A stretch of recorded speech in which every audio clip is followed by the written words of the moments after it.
നമസ്കാരം. ഒരു പ്രദേശത്തിന്റെ സാമൂഹികവും വ്യാവസായികവുമായ ഗതിയെ ഒരു ചെറിയ സംഘം ആളുകൾക്ക് എങ്ങനെ മാറ്റിമറിക്കാൻ കഴിയും? ഇന്ന് നമ്മൾ മലബാറിന്റെ ചരിത്രത്തിലെ അത്തരമൊരു നിർണായക ഏടിലേക്കാണ് നോക്കുന്നത്: ബാസിൽ മിഷന്റെ സ്വാധീനം.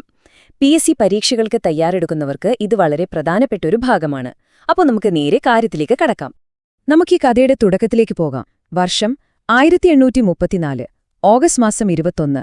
കോഴിക്കോട് തീരത്ത് 3 സ്വിസ് മിഷണറിമാർ വന്നിറങ്ങുന്നു. ആ ഒരു വരവാണ് കേട്ടോ അടുത്തൊരു നൂറ്റാണ്ടത്തേക്ക് മലബാറിന്റെ സാമൂഹിക ഭൂപടം മൊത്തത്തിൽ മാറ്റിവരയ്ക്കാൻ പോകുന്നത്.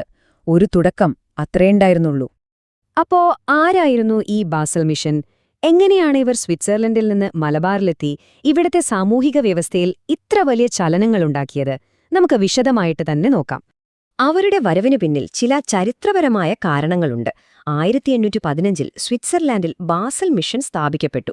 പക്ഷേ ഇന്ത്യയിൽ പ്രവർത്തിക്കാൻ അവർക്കൊരു അനുവാദം വേണ്ടിയിരുന്നു. അത് കിട്ടിയത് 1833 ഈസ്റ്റ് ഇന്ത്യ കമ്പനി നിയമത്തിലൂടെയാണ്. ആ നിയമം വന്നതോടെ അവർക്ക് വഴി തുറന്നു. തൊട്ടടുത്ത വർഷം 1834 അവർ കോഴിക്കോട്ടെത്തുകയും ചെയ്തു. അപ്പോ ഇവരിവിടെ വന്നിട്ട് ആദ്യം ചെയ്തതെന്താണെന്നറിയോ? അക്കാലത്ത് ഇവിടെ ഉണ്ടായിരുന്ന ഏറ്റവും വലിയൊരു പ്രശ്നത്തിലേക്ക്, അതായത് ജാതി വിവേചനത്തിലേക്ക് നേരിട്ട് കൈവച്ചു. ഇവിടെ എല്ലാവരും ഒരുപോലെയാണ് എന്നവർ പറഞ്ഞപ്പോ അതുവരെ മാറ്റി നിർത്തപ്പെട്ട ഒരുപാട് പേർക്ക് അതൊരു പുതിയ പ്രതീക്ഷയായി. ശരിക്കും ഈ ഒരു ആശയമായിരുന്നു അവരുടെ എല്ലാ പ്രവർത്തനങ്ങളുടെയും ആണിക്കല്ല്. ഈ സാമൂഹിക സമത്വം എന്ന ആശയം വെറും വാക്കുകളിൽ ഒതുങ്ങിയില്ല കേട്ടോ. അത് പ്രായോഗിക തലത്തിൽ എങ്ങനെയാണ് മലബാറിൽ ഒരു വിപ്ലവമുണ്ടാക്കിയത്? വിദ്യാഭ്യാസത്തിലൂടെയും ആരോഗ്യ സംരക്ഷണത്തിലൂടെയുമാണ് അവർ ആ മാറ്റത്തിന് തുടക്കമിട്ടത്. നോക്കണേ, വെറും 4 പതിറ്റാണ്ടുകൊണ്ട് അവർ മലബാറിലുണ്ടാക്കിയ മാറ്റം ഒരു വിദ്യാഭ്യാസ ശൃംഖല തന്നെ ഉണ്ടാക്കിയെടുത്തു.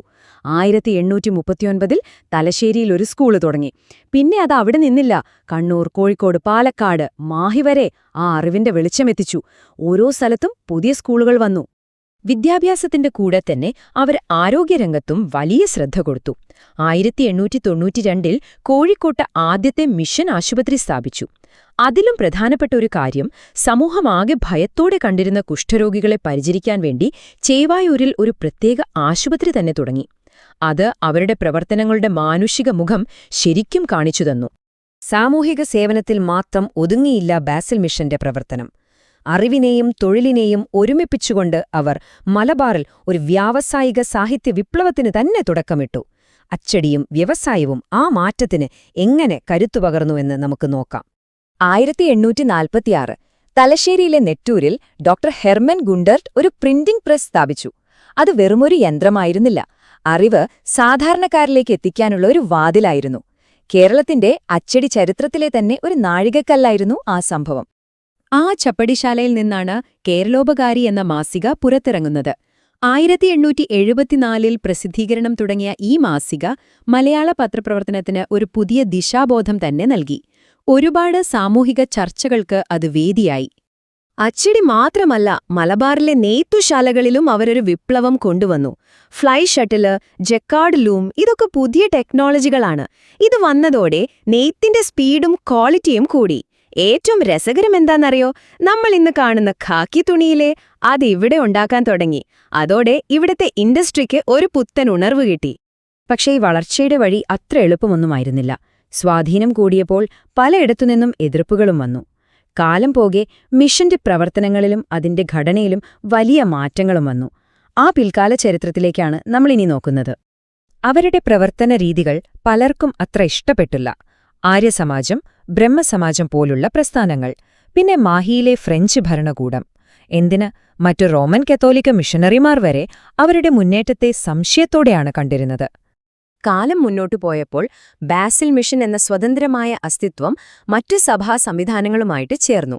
1919 അവർ സൗത്ത് ഇന്ത്യ യുണൈറ്റഡ് ചർച്ചിന്റെ ഭാഗമായി.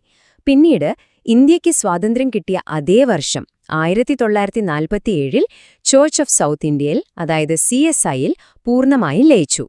ബാസിൽ മിഷന്റെ പ്രവർത്തനങ്ങൾ നടക്കുന്ന അതേ സമയത്ത് മലബാറിന്റെ ഭരണത്തിലും സാമ്പത്തിക രംഗത്തും മറ്റു ചില നിർണായക മാറ്റങ്ങൾ സംഭവിക്കുന്നുണ്ടായിരുന്നു.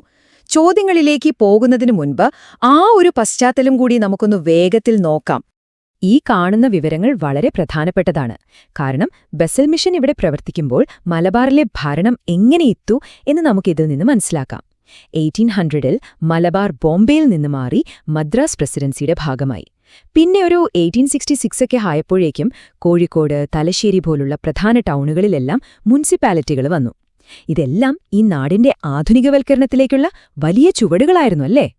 ശരി, നമ്മൾ ഇത്രയും നേരം ചർച്ച ചെയ്ത കാര്യങ്ങൾ എത്രത്തോളം ഓർമ്മയുണ്ടെന്ന് നോക്കിയാലോ?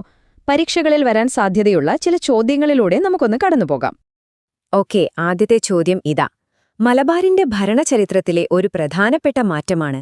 ഓർമ്മയുണ്ടോ എന്ന് നോക്കാം. ഉത്തരം സി, 1800 ഓർത്തുവെക്കുക, അതിനു മുൻപ് മലബാർ ബോംബെ പ്രസിഡൻസിയുടെ കീഴിലായിരുന്നു. ഈ മാറ്റം നടന്നത് 1800-ലാണ്.